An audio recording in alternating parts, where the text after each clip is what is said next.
Hey everyone, welcome to our channel. With iOS 17, Apple has introduced several exciting updates to the Reminders app, enhancing its functionality and making it more user-friendly. So here are the key features and improvement in the iOS 17 update that you need to know about. Let's get started. So now first is grocery sorting. When you create a list with the new groceries list type, you can input various foods and sundries and have them organized automatically by category.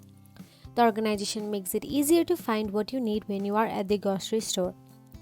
If the iPhone does not recognize where an item should go, it remains uncategorized.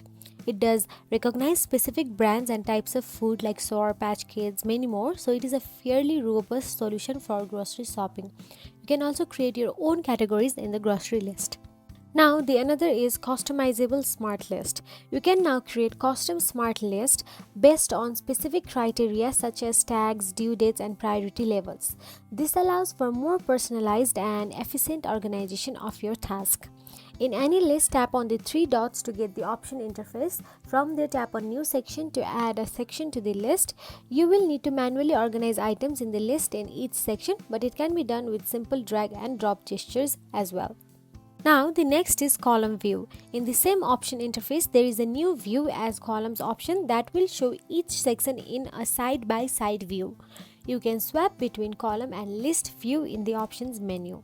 Lastly, it is early reminders. If you add a reminder with a specific date, you can opt to receive an early reminder to get a warning ahead of time. You can get a notification 1 day before, 2 days before, 1 week before, 2 weeks before, 1 month before, 3 months before as well. Plus, there is also an option to set a custom early reminder time according to your preferences. So that's it guys. If you found this video helpful, please like, share and subscribe our channel, and thank you so much for watching.